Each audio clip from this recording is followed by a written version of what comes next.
आयत का जो नंबर है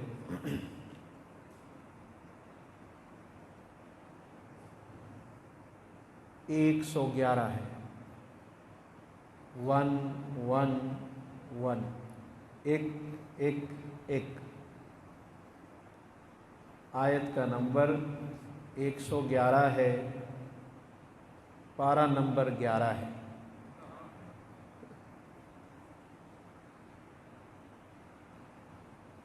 सूरत तौबा है।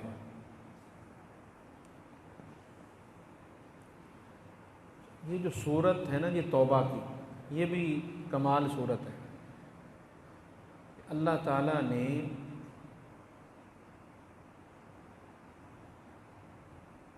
इस उम्मत को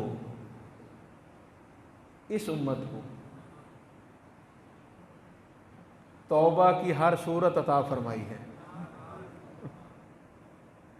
मुआफ़ी की हर सूरत मौजूद है इस उम्मत में, और बड़ी आसानी के साथ मौजूद है कि बंदा तौबा करना चाहे तो उसकी सूरत, तौबा की सूरत मौजूद है। और आपको एक बड़ी अहम बात सुनाऊं। मेरे और आपके आका पाक नबी सल्लल्लाहु अलैहि वसल्लम ने फरमाया कि मेरा एक नाम नबीयुत तौबा है। तौबा वाला नबी, तौबा करवा देने वाला नबी, जिसके वसीले से तौबा हो। आपका एक नाम है, ये आज याद रख लें, नबीयुत तौबा। तो इस सूरत तौबा के अंदर अल्लाह ताला ने एक बड़ी ख़ास खुशखबरी का ज़िक्र किया है। एक बहुत बड़ी खुशखबरी सुनाई है, और उस खुशखबरी को सुनाकर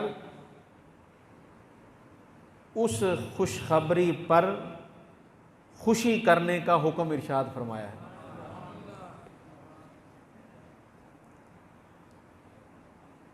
या आप पहुँच गए होंगे बात की गहराई तक। हाज़ा मिन फ़ज़्लि रब्बी, खुशी की खबर बताई, और फिर उस खुशी पर खुशी करने का हुक्म इरशाद फरमाया। ये दो बातें हैं, सिर्फ खुशखबरी नहीं सुनाई। अब आप अंदाज़ा कर लीजिए, ज़रा ठहर के एक दफ़ा रोक लें अपने आप को, इस बात पर पूरी तवज्जो कर लें कि कैसी वो खुशखबरी है कि उस खुशखबरी के साथ उस खुशखबरी पर जश्न मनाने का हुक्म दिया, उसकी खुशी करने का बाकायदा हुक्म इरशाद फरमाया। कुरान पाक में बहुत खुशखबरियाँ हैं, बहुत मकामात पर खुशखबरियों का जिक्र है। अगर उस उन्वान पर बात करूं तो बेशुमार आयात पेश की जा सकती हैं जहाँ जहाँ अल्लाह ताला खुशखबरियाँ दे रहा है। मगर आज जिस खुशखबरी की बात करने जा रहे हैं वो पूरे कुरान में एक ऐसी खुशखबरी है कि जिसकी खुशखबरी भी सुनाई जा रही है, और उसके साथ उस खुशी पर खुशी का हुक्म दिया जा रहा है कि इस पर खुशी करो। तो आइए कुरान पाक से पहले खुशखबरी सुन लें, फिर उस खुशखबरी के बारे में खुशी का जो हुक्म है वो सुन लेते हैं। अल्लाह ताला ने इरशाद फरमाया,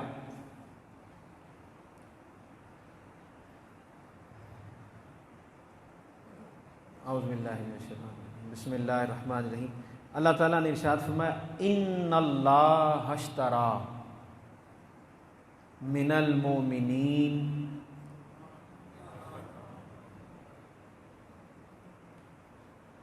बेशक अल्लाह खरीदार हो गया। बेशक अल्लाह खरीदार है, उसने खरीद लिया है। भाई अल्लाह खरीदार है, आप भी खरीदते हैं चीज़ें कि नहीं खरीदते? आज आपको मैं बताता हूँ अल्लाह क्या खरीदता है, अल्लाह ने क्या खरीदा हुआ है। मगर ये बात याद रहे, हमारी खरीदारी और खुदा की खरीदारी में फ़र्क है। हम जब खरीदते हैं तो अपना नफ़ा देखते हैं, खुदा जब खरीदता है तो बंदे का नफ़ा देखता है। आपको इस पर जितनी ऊंची सुभान अल्लाह कहनी चाहिए कि इसका आप खुद अंदाज़ा करें। खरीदार अल्लाह है, खरीदार बंदा भी है। बंदा भी बहुत सारी चीज़ें खरीदता है। और आपने देखा होगा तारीख़ में ऐसे ऐसे ख़रीदार भी गुज़रे जिन्होंने चीज़ों को भी ख़रीदा, बंदों को भी ख़रीदा। बंदे भी ख़रीदे गए, ज़मीनें ख़रीदी गईं, मुल्क के मुल्क ख़रीद लिए गए, कारोबार ख़रीदे गए, लोगों को ख़रीदा गया। इस कायनात के अंदर ख़रीदार कई किस्म के आए, मगर ये बात हमेशा याद रखें, मेरे रब की ख़रीदारी में और बंदों की ख़रीदारी में जो बुनियादी फ़र्क है वो ये है, जब हम कोई चीज़ ख़रीदते हैं तो हम ये देखते हैं कि हमें फ़ायदा कितना है, हमें कितना फ़ायदा होगा, ख़रीदेंगे, फिर ख़रीदेंगे जब हमें फ़ायदा नज़र आएगा। अगर फ़ायदा नहीं नज़र आएगा हम नहीं ख़रीदेंगे, हम कहेंगे भाई हम तो नहीं ख़रीदते जब फ़ायदा ही कोई नहीं। मगर ये मेरा रब है, ये अल्लाह की शान है, ये अल्लाह की अज़मत है कि अल्लाह जब ख़रीदता है तो अल्लाह अपना फ़ायदा नहीं देखता, अल्लाह अपने पाक नबी के ग़ुलामों का फ़ायदा देखता है।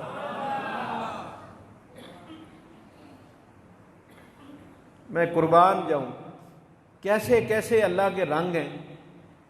कहीं अल्लाह ने क्या फरमा दिया, कहीं कहा मैं रब हूँ, कहीं रब कुरान में फरमाता है मैं बख्शने वाला हूँ, कहीं रब कुरान में फरमाता है कहीं रब कुरान में फरमा रहा है मैं अपने पाक नबी की उम्मत पर बड़ा मेहरबान हूँ, कहीं रब फरमाता है मैं अपने पाक नबी की उम्मत पे रहमत फरमाने वाला हूँ, फजल फरमाने वाला हूँ, मेहरबानियाँ फरमाने वाला हूँ। कहीं रब रहमान बन रहा है, कहीं रब रहीम बन रहा है, कहीं गफ़ार बन रहा है, कहीं सत्तार बन रहा है जनाब, कहीं अल-मुतकब्बिर, कहीं खालिक, कहीं रज़्ज़ाक, कहीं कोई सिफत, कहीं किसी जगह कोई सिफत, किसी जगह कोई रंग, किसी जगह कोई रंग का इजहार किया जा रहा है। खुदा के बंदो इंतहा हो गई, इंतहा हो गई, इंतहा हो गई। यहां फरमा दिया रब खरीदार भी बन गया है।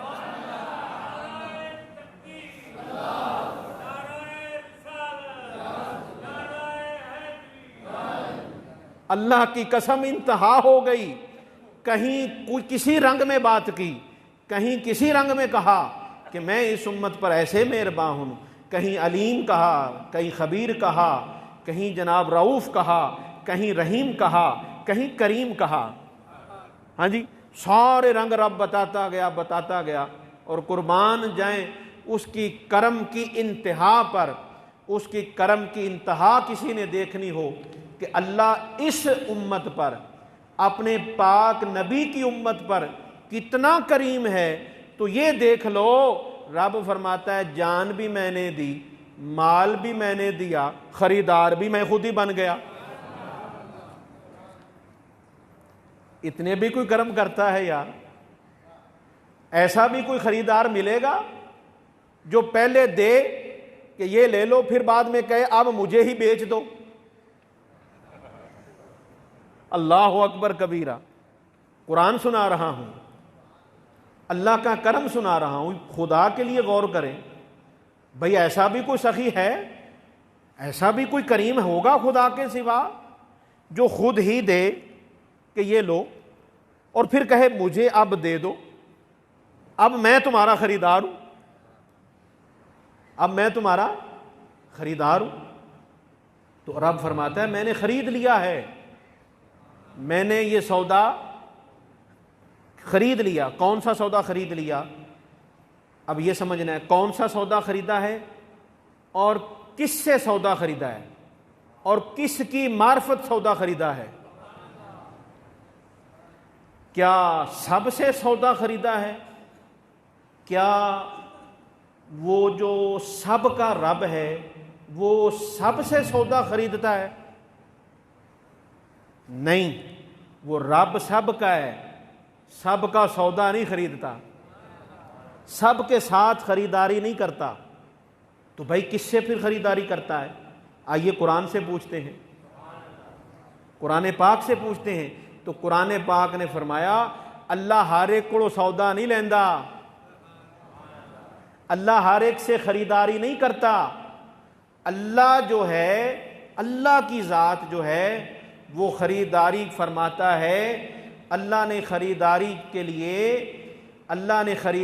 लिए जिस मार्केट का इंतखाब किया है, अल्लाह ने खरीदारी के लिए जिस मार्केट का इंतखाब किया वो मार्केट मदीना मुनव्वरा है। हर मार्केट से रब नहीं खरीदता भाई, हर एक के खरीदने का कोई मेयार होता है। आप भी हर जगह से खरीदते हैं और हर चीज़ खरीद लेते हैं? नहीं, बंदा भी हर चीज़ नहीं खरीदता, ना हर जगह से खरीदता है। बड़ी बड़ी जो कंपनियां होती हैं, बड़े बड़े जो ब्रांड होते हैं, उनके कुछ चीज़ों को खरीदने के मेयार होते हैं, उसके तहत वो चीज़ों का लेन देन करते हैं। तो ये बात तो एक समझाने के लिए है, कहाँ ये मिसाल और कहाँ बेमिसाल, ये तो समझाने के लिए एक बात है। तो अल्लाह किससे खरीदता है, किसकी मार्फत खरीदता है? तो याद रखो सब से नहीं खरीदता। अल्लाह फरमाता है जिसने मुझे अपनी जान बेचनी हो, अपना माल बेचना हो, तो वो किसी और मार्केट में बैठकर सौदा ना करे, मदीने की मार्केट में आकर सौदा करे। जैसा भी माल होगा, जैसी भी जान होगी, खुदा खुद खरीद लेगा।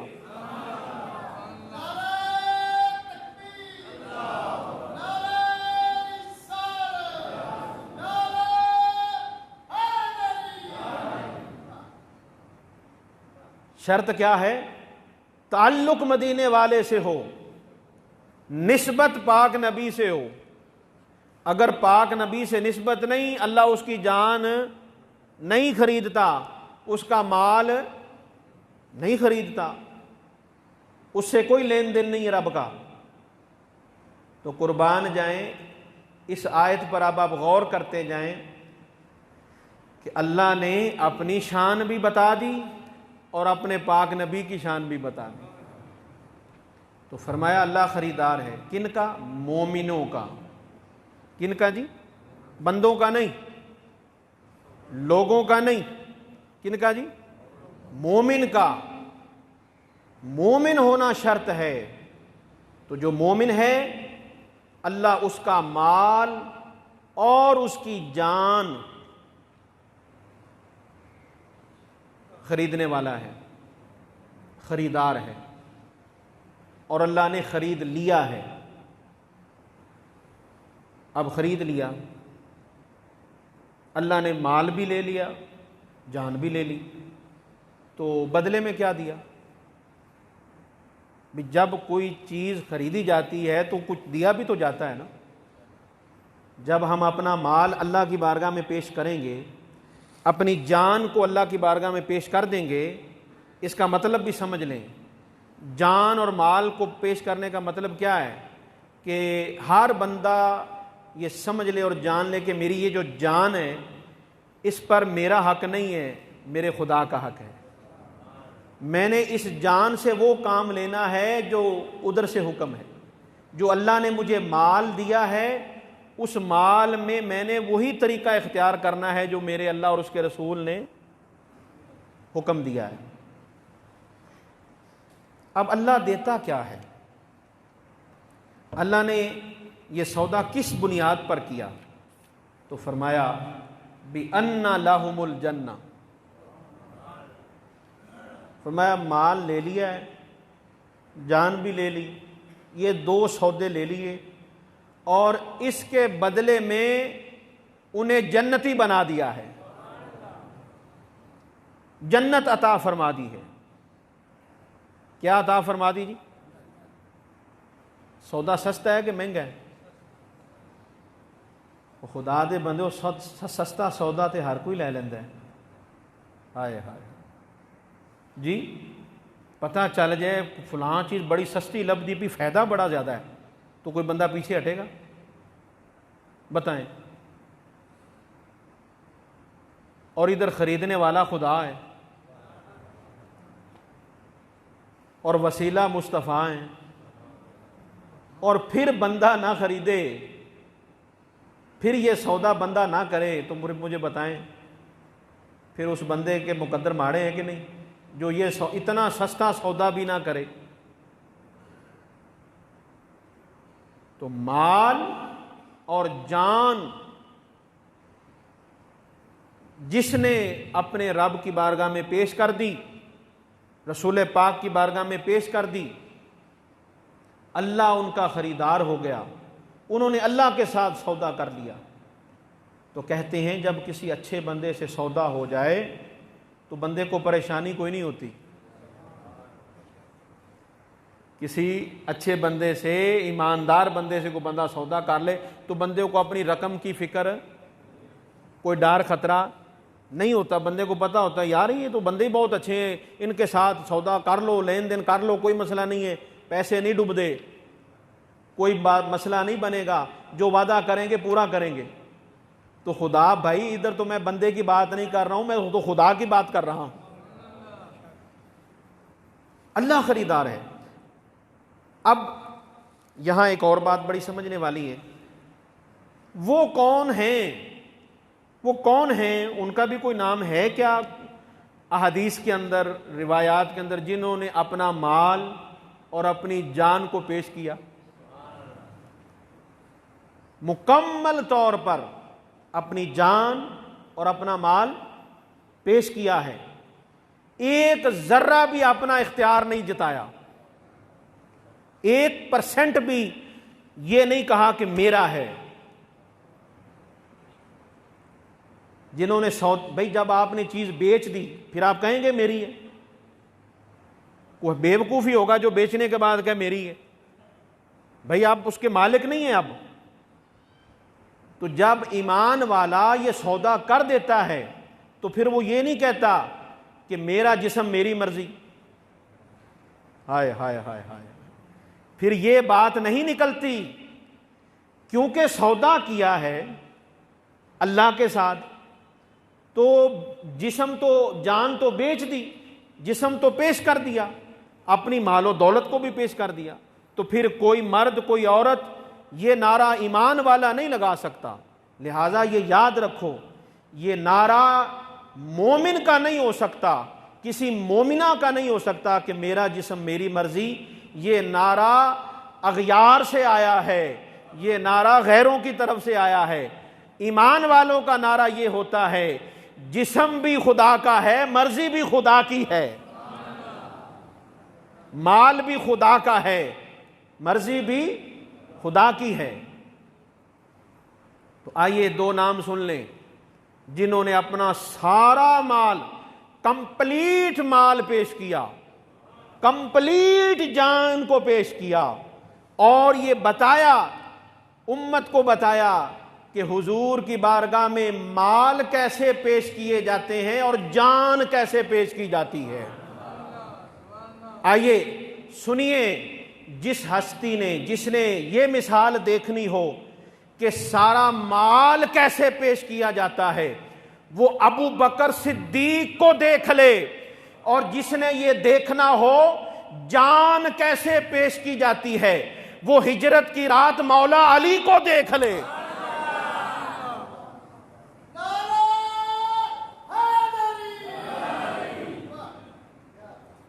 माल की मुकम्मल मिसाल भी मौजूद है, जान की मुकम्मल मिसाल भी मौजूद है, इसके अलावा भी मिसालें मौजूद हैं। हाँ हाँ, ये खरीदारी जो है, अब अगली बात भी सुन लो, रब खुद खरीदारी फरमाता है, मगर हमें कैसे पता चलता है कि रब ने खरीद लिया?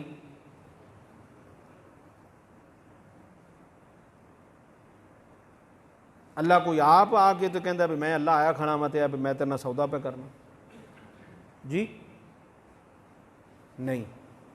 पता कैसे चलता है? वो सुनो, पता ऐसे चलता है, अल्लाह फरमाता है सोना जिन्हों तुसी खरीद लिया उन्होंने असी खरीद लिया। ये है तरीका। रब कोई आप आते खरीदता है? ये अल्लाह के महबूब के साथ ये मामले। महबूब ने जिसको खरीदा, हाँ जी, जिसके माल को महबूब ने कबूल कर लिया, जिसकी जान को महबूब ने कबूल कर लिया।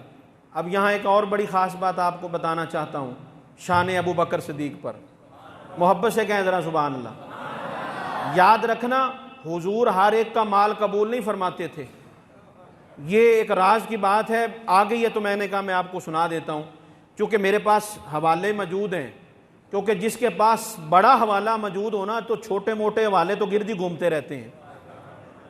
खुदा की कसम, मेरे पास वो हवाला है कि कायनात का हर हवाला उनके गिर्द घूमता है।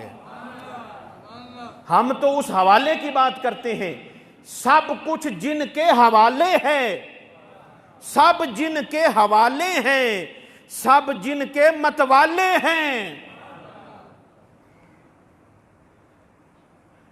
हुजूर सल्लल्लाहु अलैहि वसल्लम हर एक का माल कबूल नहीं फरमाया करते थे। तो फिर ये बात क्या है? बात कहना क्या चाहता हूं, जिसका हुजूर ने माल कबूल फरमा लिया, ये बात क्लियर हो गई। जिसको हुजूर ने कबूल फरमा लिया और जिसके माल को कबूल फरमा लिया, उसे अबू बकर सिद्दीक कहते हैं। हर एक को कबूल नहीं किया जाता और हर एक कबूल होने के लायक भी नहीं होता। तो ये अहले बैत अतहार, सहाबा कराम वो हस्तियां हैं जिन्होंने मुकम्मल सौदा किया, अपना सारा कुछ मौला की बारगाह में पेश किया, और बदले में क्या मिला जी? जी जन्नत। क्या जी? अच्छा, मैनू वैसे ना बड़े कई बार ख्याल आता है भी अल्लाह कुरान च एडा जन्नत का जिक्र किया है, असी करते ही कोई नहीं। सही गल मैं आंदा, तो जे कोई मौलवी जन्नत का जिक्र करने लग पे, लो जी भी मौलवी साहब जन्नत का पता कर बड़ा जिक्र करते हैं। वो भाई जिसका जिक्र खुदा करे, हम क्यों ना करें? मुझे आप बताएं, देखें नहीं, अल्लाह जन्नत, चंगे काम करो, नमाज पढ़ो, ईमान ले आओ, अच्छे काम करो, क्या मिलेगा? बोले नेकी करो, आप जन्नत कहते हैं, नेकी करो जन्नत, किसी को माफ कर दो जन्नत, किसी के साथ प्यार से मिलो, रब कहता है जन्नत दे दूंगा, आपस में मोहब्बत से रहो, मिलेगा क्या? जन्नत, एक दूसरे को माफ कर दो, मिलेगा क्या? जन्नत, अपना हक माफ कर दो, मिलेगा क्या? जन्नत। हर जगह जन्नत की बात हो रही है। तो मैं आप साहब को मशवरा दूंगा, एक दफ़ा बराए मेहरबानी ज़रा जन्नत को भी देख ही लें, जन्नत है क्या? ये जन्नत में भी थोड़ा सैर सुर करो ना जी, जन्नत के बारे में भी तो मालूम कर लें, जन्नत है क्या, जिसका जगह जगह जिक्र हो रहा है। जन्नत अता फरमा दूंगा, जन्नत दे दूंगा। तो जन्नत क्या है? ये सारी बात कुरान में मौजूद है, हदीस में मौजूद है कि जन्नत क्या है। मैं इस वक्त मुख्तसर आपको बताना चाहता हूं। वो अब हमें कौन बताएगा कि जन्नत क्या है? बताएं जी ज़रा, कौन बताएगा कि जन्नत क्या है? जन्नत का सही और कंप्लीट तारुफ जो है कि जन्नत कैसी है, जन्नत में क्या है, जन्नत कहाँ है, जन्नत के बाज़ार कैसे हैं, जन्नत का दरवाज़ा कैसा है, जन्नत के कमरे कैसे हैं, खिड़कियाँ कैसी हैं, ग़ुलाम कैसे हैं, इमाम कैसे हैं, ये सारी चीज़ें हमें कौन बताएगा? तो सबका यही जवाब होगा, और हाजी साहब ने माशाल्लाह बताया कि ये वही बता सकता है जिसने जन्नत देखी है, जिसने जन्नत देखी है। तो याद रखो, अब मैं आपसे ये अर्ज़ करना चाहता हूँ, बताना चाहता हूँ कि जिसने जन्नत देखी और जिसके लिए जन्नत बनाई गई वो हमारे नबी हैं। पाक नबी का तारुफ याद रखो। एक तारुफ ये भी है, कोई पूछे कौन है तुम्हारे रसूल, कौन है तुम्हारे नबी, उनका मकाम तो बताओ, तो उन्हें मुख्तसर कह दो कि पूरे कुरान में जो रब फरमा रहा है ना, जन्नत जन्नत जन्नत जन्नत जन्नत जन्नत जन्नत जन्नत जन्नत, जहां जहां जो जन्नत की बातें हो रही हैं ना, वो जन्नत जिनकी खातर बनाई गई और जिनको जन्नत की पूरी सैर कराई गई वो हमारे प्यारे नबी हैं।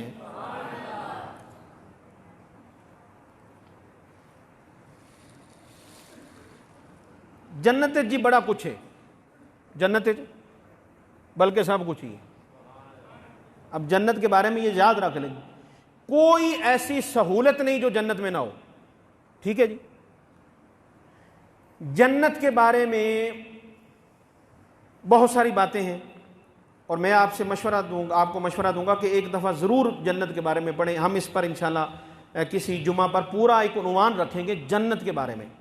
इस वक्त मैं मुख्तसर आपको ये बताना चाहता हूँ कि जन्नत किसे कहते हैं और दोज़ख किसे कहते हैं। एक जुमले में याद रखना, मेरे पाक नबी के राज़ी होने का नाम जन्नत है और हुजूर के नाराज़ होने का नाम दोज़ख है।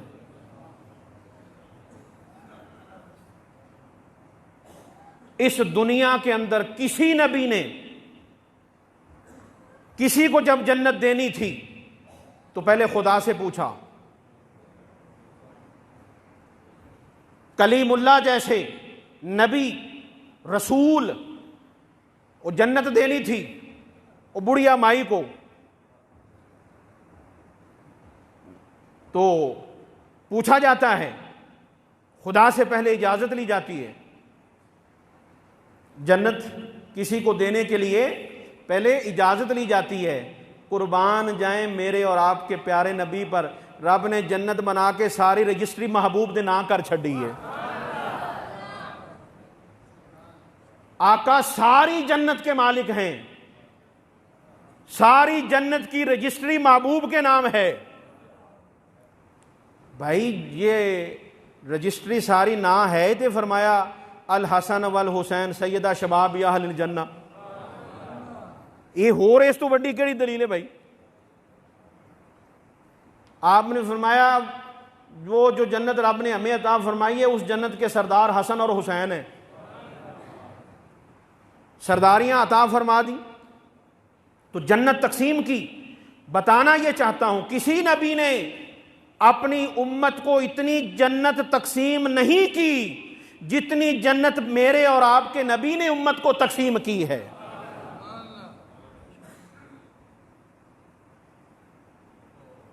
युकातिलूना फी सबीलिल्लाहि फयक्तुलूना व युक्तलून, अल्लाह की राह में लड़ें या मारे जाएं, मारे जाएं या मर जाएं, गालिब आ जाएं या मगलूब हो जाएं, जीत जाएं या हार जाएं। रब फरमाता है दोनों सूरतों में ही मैं खरीदार हूं।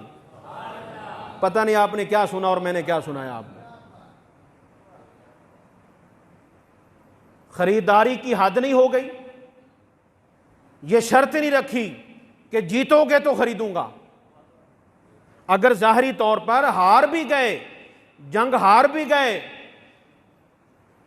मुझे बताएं दुनिया की कौन सी ऐसी हुकूमत है जो हारने पर भी इनाम दे और वेलकम करे, माफ कर दें, बड़ी गल है। ये मेरा रब है और हुजूर की उम्मत है। रब फरमाता है मसला ही कोई नहीं, शहीद हो जाओ, मारे जाओ या मार दो, जीत जाओ या हार जाओ, मैंने सौदा कर लिया है। या अल्लाह दोनों सूरतों में सौदा कर लिया। वजह क्या है? सवाल पैदा होता है, असल मसला क्या है?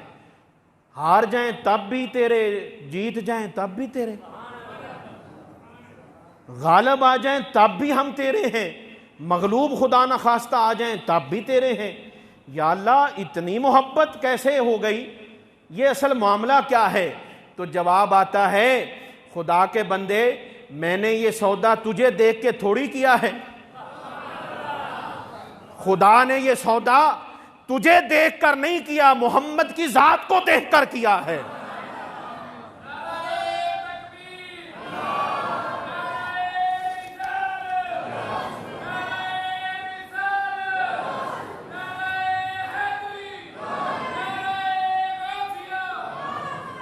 अब तुम ताकतवर रहो या कमजोर पड़ जाओ, हमने ये नहीं देखना। अब तुम्हारा म्यार नहीं देखा जाएगा, अल्लाह का महबूब से प्यार देखा जाएगा। ये प्यार की बातें हैं। जब सौदा जो उनको देख के किया है तो चंगे मंदे फिर नहीं वेखे जाते, फिर मंदे भी उन्हें देने। अच्छा, मैं कुर्बान जमा महबूब तो, अल्लाह अकबर कबीरा। बड़ी प्यारी हदीस याद आ गई। सरकार फरमाया, नेक खुदा के हैं, गुनाहगार मोहम्मद के हैं। अल्लाह अकबर कबीर। हदीस है पाक नबी की। जो गुनाहगार है वो तो कह दे सुभान अल्लाह, जेड़ा नेक है वो चुप ही रवे। जेड़ा नेक अपने आप को समझदा है, मैं उन्होंने नहीं आखदा, जेड़ा समझदा है मैं गुनाहगार हाँ वो तो खुशी करे। फरमाया, नेकोकार खुदा के हैं, खताकार में मोहम्मद के हैं। नेकों को वो संभाल लेगा, गुनाहगारों को मोहम्मद संभाल लेंगे।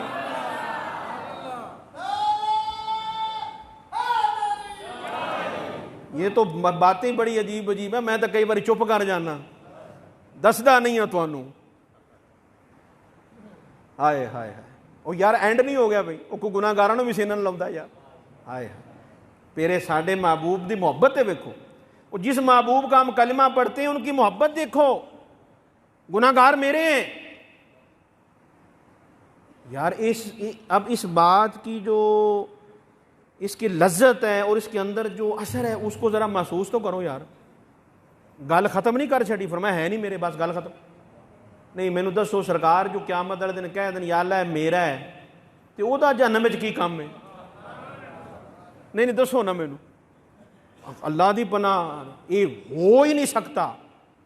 वो अल्लाह ने ये कानून ही नहीं बनाया कि महबूब फरमा दें क़यामत में कि ये मेरा है और फिर वो जहन्नम में चला जाए। वो जहन्नम में नहीं जा सकता, बल्कि उसकी वजह से जहन्नमी जन्नत में आ जाएंगे, जिसको हुजूर फरमा दें ये मेरा है। अच्छा, सरकार फरमाते हैं भी गुनाहगार मेरे हैं और मेरी उम्मत है और सारी मेहरबानियां हो जानी है। अब मैं आपसे पूछता हूं कि जिस महबूब का हमारे साथ इतना प्यार है और जो हमारी खातिर दुआएं करते हैं, हमें उनके आने पर कितनी खुशी करनी चाहिए? मिलाद शरीफ का महीना आगे आ रहा है। अब आप ये खुद सोचें कि हमें फिर इस पर कितनी खुशी करनी चाहिए। तो अब मुझे ये कहना पड़ेगा कि चलो गुनाहगार तो महफिल मिलाद कराए ना, चलो नेक जिहड़ा अपने आप को नेक समझदा भाई वो चलो असीं उन्होंने फिलहाल नहीं आखदे। तो मेरा ख्याल है भी कोई बंदा नहीं आखेगा भी मैं गुनाहगार नहीं हाँ। ये राज और तरफ अब चला जाएगी बात। मुझे कोई बंदा बता दे, नेक भी हो, हम जिसको हम नेक कहते हैं ना, उस नेक से पूछ के देखना, वो कहता है मैं भी गुनाहगार हूं। अब ये राज और खुल गया है, बात पे ध्यान कीजिएगा। हुजूर फरमाते हैं भी या अल्लाह नेक तेरे ते गुनाहगार मेरे, तो हुण असीं टुर पे नेकां नूं पुछण भी हाँ दसो भी नेक हो, नेकोकार हूं। किसी भी नेक से पूछ के देखो, वो कहता है जी मैं तो बड़ा गुनाहगार हूं। तो फिर कहना क्या पड़ेगा? कहना पड़ेगा नेक भी हुजूर के खाते में हैं, गुनाहगार भी हुजूर के खाते में हैं। ये राज बड़े अजीब हैं, बस जिस पर कर्म होता है उस पर ये राज खुलते हैं। तो ये मोहब्बत के रंग हैं। अल्लाह फरमाता है मैंने ख़रीद लिया, सौदा कर लिया तुम्हारे साथ। अच्छा जी, सौदा हो गया, सब कुछ हो गया। अल्लाह फरमाता है ये जो मैंने सौदा किया है ना, वादन अलैहि हक्कन फित तौरात वल इंजील वल कुरान। अल्लाह फरमाता है ये मेरा वादा है तौरात में, इंजील में, कुरान में। इस बात का जिक्र रब फरमा रहा है मैंने तौरात में भी किया है, इंजील में भी किया है और कुरान में कर रहा हूँ। क्या वादा, कौन सा वादा कर लिया अल्लाह ने? अल्लाह फरमाता है मेरा वादा है, मैंने अपने पाक नबी के ग़ुलामों के माल भी ख़रीद लिए, उनकी जान भी ख़रीद ली। ये मेरा वादा है और इस वादे के इवज़ बदले में मैंने उन्हें जन्नत अता कर दी है। क्या कर दी है जी? अब जन्नत कितनी किस्म की है पता है आपको? जन्नत में क्या क्या है? जन्नत नईम में क्या है, जन्नत रिदवान में क्या है जी? जन्नत के भी कई नाम हैं कि नहीं है? अच्छा, हमें हमारा हाल देखें, हमारा हाल ये है, हम हद देखें क्या है कि हमें तो ये भी नहीं पता कि जन्नत मांगनी हो तो कौन सी मांगनी है। हमारी कम इल्मी तो यहाँ तक है और पाक हुजूर हमारे प्यारे नबी सल्लल्लाहु अलैहि वसल्लम क्या खूब फरमा रहे हैं, ओ मेरे उम्मतियों सुनो सुनो सुनो, जब जन्नत मांगना ना तो ये ना कहना या अल्लाह जन्नत दे, ये दुआ नहीं करनी। रब तो मंगना है ना, जो जन्नत नहीं कह, जन्नत का नहीं कहना। क्या कहना है? मेरे उम्मतियों जब रब से जन्नत मांगना तो जन्नतुल फिरदौस मांगना। हुजूर की दुआ है, हुजूर ने तरीका तुम्हें बताया है। अब अगला राज भी सुन लो। कलीमुल्लाह उम्मत को यही कहते रहे, खुदा से जन्नत मांगना। कलीमुल्लाह उम्मत को यही कहते रहे, खुदा से जन्नत मांगा करो। रूहुल्लाह उम्मत को यही कहते रहे, खुदा से जन्नत मांगो। यूसुफ अलैहिस्सलाम उम्मत को कहते रहे, अल्लाह से जन्नत मांगो। आदम अलैहिस्सलाम ने उम्मत से कहा जन्नत मांगो। नूह अलैहिस्सलाम ने अपनी उम्मत से कहा अल्लाह से जन्नत मांगो। इब्राहीम अलैहिस्सलाम ने अपनी उम्मत से कहा अल्लाह से जन्नत मांगो। हज़रत इस्माईल अलैहिस्सलाम ने कहा जन्नत मांगो। यूसुफ अलैहिस्सलाम ने कहा जन्नत मांगो। इसहाक अलैहिस्सलाम ने कहा जन्नत मांगो। ज़िक्रिया अलैहिस्सलाम ने कहा अल्लाह से जन्नत मांगो। यहया अलैहिस्सलाम ने कहा अल्लाह से जन्नत मांगो। कलीमुल्लाह ने कहा अल्लाह से जन्नत मांगो। रूहुल्लाह ने कहा अल्लाह से जन्नत मांगो। हर नबी ने अपनी उम्मत को कहा अल्लाह से जन्नत मांगो। जब नबियों के सरदार आए, उम्मत के गमखार आए, तो आका ने चेंज कर दिया, लफ्ज चेंज कर दिए। फरमाया वो नबी थे जिन्होंने कहा जन्नत मांगो, मैं खातमुन नबीयीन हूं, अब जन्नत नहीं, जन्नत का सबसे ऊंचा मकाम मांगो। जन्नत का सबसे बुलंद मकाम क्या है? जन्नतुल फिरदौस। अच्छा, बड़ी वैसे अजीब गल नहीं, पिछले नबियां ने उन्होंने नहीं से पता भी जन्नतुल फिरदौस भी है? चलें बताएं, पता था कि नहीं जी? चुप कर गए हो। जन्नतुल फिरदौस का दूसरे नबियों को नहीं पता जी? पता है। नबी कहते ही उसे हैं जिसे पता हो, जिसे पता ना हो वो नबी नहीं हो सकता। बात समझ रहे? अच्छा, किसी नबी ने जन्नतुल फिरदौस का नहीं कहा कि अपनी उम्मत से कि जन्नतुल फिरदौस मांगो। ये सिर्फ हमारे पाक नबी ने फरमाया कि जन्नतुल फिरदौस मांगो। राज क्या है? दूसरे नबियों ने क्यों नहीं मांगी? इसलिए, और ये खुद हुजूर ने फरमाया कि मैं तुम्हें कह रहा हूं, ये किसी नबी ने नहीं कहा कि जन्नतुल फिरदौस मांगो।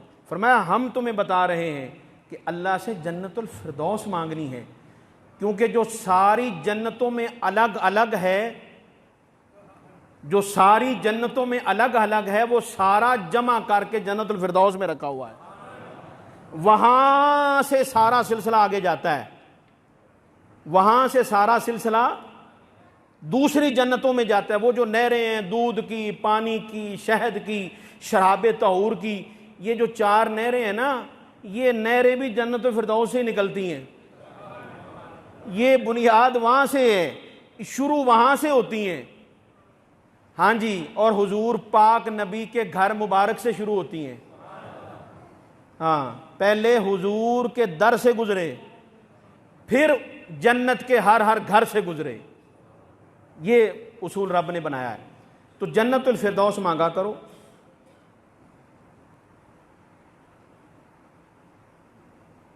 वमन औफा बिअहदिही मिनल्लाहि फस्तबशिरू बिबैइकुमुल्लज़ी बायातुम बी वज़ालिका हुवल फौज़ुल अज़ीम। रब फरमाता है कि अल्लाह से ज़्यादा भी कोई बात को पूरा करने वाला है? अल्लाह से ज़्यादा कोई अपने वादे को पूरा करने वाला है? जी नहीं। अब जो बात है, आज की गुफ्तगू का खुलासा है, अब फरमाता है ये जो अब तुमने सौदा किया है ना, फस्तबशिरू, इस पे खुशियां करो, इस पे खुशी करो, इस सौदे पर जो तुमने अपने रब के साथ सौदा किया है। क्या सौदा किया है? हमने अपना माल, अपनी जान पेश कर दी कि या अल्लाह माल भी सारा तेरा है, साड़ी जान भी तेरी है, जैसे तू हुक्म फरमाएगा हम वैसे ही माल का इस्तेमाल करेंगे, वैसे ही अपनी जान का इस्तेमाल करेंगे। जब बंदा इस नतीजे पे पहुंचा तो अब रब फरमाता है कि इस पर खुशी मनाओ, इस पर खुशी करो। जब तुम इस पर खुशी मनाओगे, खुशी करोगे, वज़ालिका हुवल फौज़ुल अज़ीम, रब फरमाता है ये कोई छोटी कामयाबी नहीं, सबसे बड़ी कामयाबी है। तो इस आयत मुबारका में अल्लाह ताला ने हमें खुशखबरी दी और खुशखबरी पर खुशी करने का हुक्म दिया। तो ये सारी जो खुशखबरी हमें मिली है और अल्लाह ने जो सौदा हमारे साथ किया है, वो अपने प्यारे नबी सल्लल्लाहु अलैहि वसल्लम के सदक़े से किया है। तो जिनके सदक़े से इतना बड़ा सौदा हुआ हो, उनके आने पर खुशी करना ज़रूरी है। उम्मत पर लाजिम है कि वो खुशियाँ मनाए, खुशियाँ करे। इस आयत में खुशी मनाने का हुक्म है। मैं अगली बात भी आपको बता दूँ, बहुत सी खुशियाँ हम ऐसी करते हैं जिनका हमें हुक्म नहीं है, मगर हम सेलिब्रेट करते हैं। कोई बात नहीं, कर लें। मैं फ़िक्र, दावत फ़िक्र ये देना चाहता हूँ कि बहुत सी खुशियाँ वो हैं जो आप आज खुद अपनी मर्ज़ी से करते हैं, और मुझे कोई ऐसी खुशी दिखाएं जो आप अकेले बैठ के करते हो। मजमा लगा के करते हैं, बुला के करते हैं, महफिल लगा के करते हैं। दोस्त अब आपको बुलाकर खुशी करते हैं, कहते हैं जी ऐसे खुशी कैसे होगी? भाई जो खुशी जिसका हुक्म नहीं, वो खुशियाँ करते हो। और इधर तो रब फरमा रहा है मेरे साथ सौदा किया है, इसकी भी तो खुशी करो, पता चले कि हुजूर के ग़ुलाम खुशी कर रहे हैं। तो मिलादुन नबी सल्लल्लाहु अलैहि वसल्लम का महीना करीब है, ऐसी खुशियाँ करो हुजूर के आने की, ऐसी महफिल मिलाद करो और इस आयत मुबारका पर अमल करो, और पता चले कि हुजूर के ग़ुलामों ने सौदा किया है, और जिनके सदक़े से सौदा हुआ है उनके नाम पर मिलाद हो रहा है, उनके नाम पर खुशियाँ हो रही हैं। तो जो खुशियाँ करता है, अल्लाह की कसम, ये अल्लाह का वादा है, जो उसके महबूब की खुशियाँ करता है रब उसे खुशियाँ अता फरमाता है। आखिरी बात, कितनी खुशी करें? कोई लिमिट है जी? जी अल्लाह फरमाता है खुशी करो। मेरा सवाल है कितनी खुशी करें? 100 रुपये दी, 1000 रुपये दी, लाख दी, 2 लाख, 10 लाख, करोड़, 2 करोड़, 10 करोड़, कितनी को रकम खर्च करें तो खुशी हो जाए? कोई इस बारे में भी कोई कानून, कोई कायदा, उसूल कुरान ने बयान फरमाया? कोई हदीस में जिक्र आया हो? जी नहीं। क्यों? इसलिए हद वहां बताई जाती है, खुशी की हद वहां बताई जाती है जहां हद हो, जहां खुशी की हद हो। और हद भी बताई है, कहा बेटे का वलीमा के बारे में बताया, अकीके के बारे में बताया, खुशी की हद 1 बकरा कर दो, 2 कर दो, लिमिट बताई, खुशी करो, इस तरह करो। हुजूर के मिलाद की खुशी, हुजूर के दुनिया में आने की खुशी पर यह कहीं नहीं आया कि इतनी करो। क्यों? इसलिए कि हुजूर के आने पर खुशी की हद नहीं बताई जाती, क्योंकि हद उनकी बताई जाए जिनकी अपनी हद हो। और यहां हद ना बताकर यह बताया है कि जिसको जितनी खुशी है, जिसको जितनी खुशी है, जो जितनी पहुंच रखता है, वो उस हिसाब से अपनी खुशी का इजहार कर। तो आने पर, हुजूर के आने पर खुशी का इजहार करें और इस सौदे पर खुशी का इजहार करें। अल्लाह हमें अमल की तौफीक दे। आमीन। वमा अलैना इल्लल बलागुल मुबीन। बिस्मिल्लाह जी, सारे दोस्त एक मिनट जी, साहब ने तकरीर की थी, खुशी का इजहार